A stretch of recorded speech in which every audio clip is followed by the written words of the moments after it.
A disturbing video surfaced on June 8th showing a woman in South Korea being harassed by 3 Western men. Now, unfortunately, we can't show you guys the video because YouTube has a policy against showing videos where people are being harassed. But basically what happens in it, this woman is at a club and these 3 men, and the reason why I say Western men is because we can't confirm whether or not they're European or if they're American. To me, they sound American, but of course there's no way to confirm. And you guys can check out the video. They sounded totally American to me. They did sound American, let's keep it real. But anyway, at one point they start putting their fingers up her nose, and she's heavily drunk. Like she can barely function. One of them puts his finger up her nose and makes her eat her own snot. And then they start pulling her lip up to show her teeth, and they start making fun of the discoloration of her teeth. And they said, why don't you, they call her a bitch, and they say, why don't you go get plastic surgery like all the other South Korean women? And they just continue to cuss her out and just treat her very poorly and harass her. And it was a really difficult video to watch. It's about 78 seconds. So now, what's interesting is the reaction to the video. So in the beginning, she's so drunk, it looks like she, honestly, I thought she might be ready to make out with one of the guys when they sat down.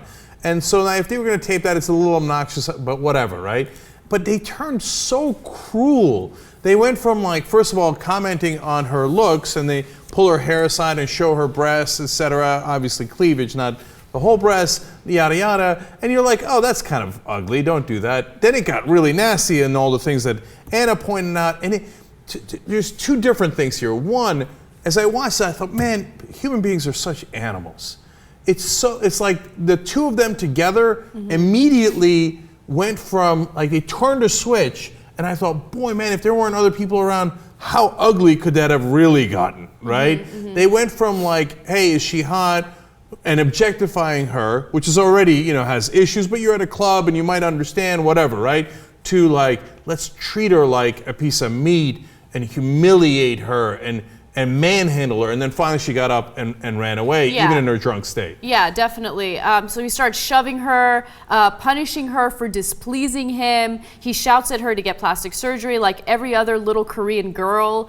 And at one point, like, she's so drunk, it seems like she doesn't really understand what's going on, but at some point, when he starts making fun of the way she looks and makes fun of her teeth, she starts giving him the middle finger and saying, F you, over and over again. And you're right, toward the end, she leaves. And the entire video is strange. Like, you go through like a roller coaster of emotions, because in the very beginning, you said this, I didn't notice this until you mentioned it. In the very beginning, you get the sense that she's a little receptive, and then they get very abusive with her immediately.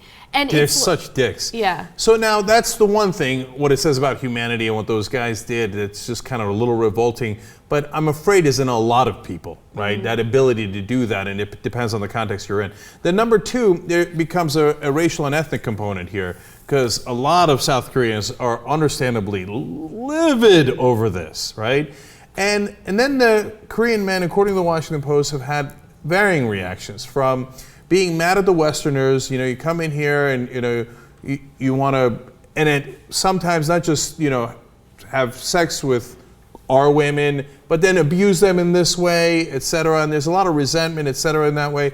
And then they got mad at the girl, like, what are you hooking up with this, or willing to possibly hook up with these Westerners for in the first place? So let me read some of these quotes. And these are quotes based on the comments that were found online in regard to this story. Some argued she deserved it for hanging around Western men. She went crazy over white guys, lived at a club, and ran into trouble. Another commenter said, after that, I think she's going to go clubbing to meet white guys again.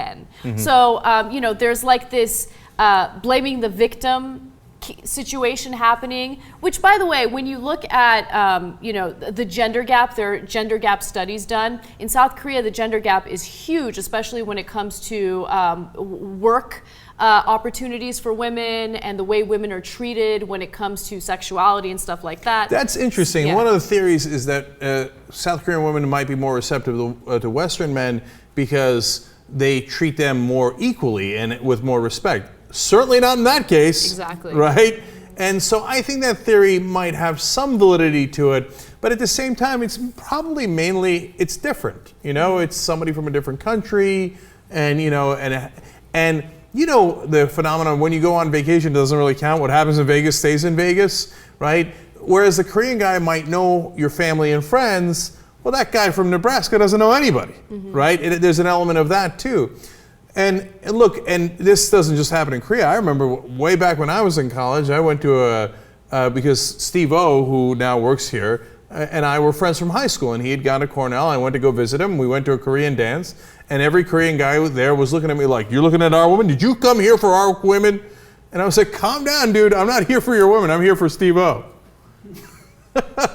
But so this is a well-known phenomenon, and it's unfortunately boiling over now. And I think in a lot of the Asian countries, they've had enough of the Western guys coming in there and you know, sleeping with a bunch of women. There's a case in Taiwan with some Turkish guy claiming he slept with 500 women in Taiwan, and now he's in jail for possible sexual assault charges. Yeah, so that story is still developing because he very well might have been guilty of sexual assault. Right. But authorities are investigating it to see. But you know, he seemed pretty boastful about sleeping with 500 Taiwanese women, and authorities found 29 different tapes of him having sex with women, and that was one of the charges against him, that he would film the women without them knowing about it. Right, and wherever the facts might come out in that case, there's certainly a lot of resentment in Taiwan about this foreigner coming in and having sex with the local women, etc. There's resentment in Japan, in articles I've read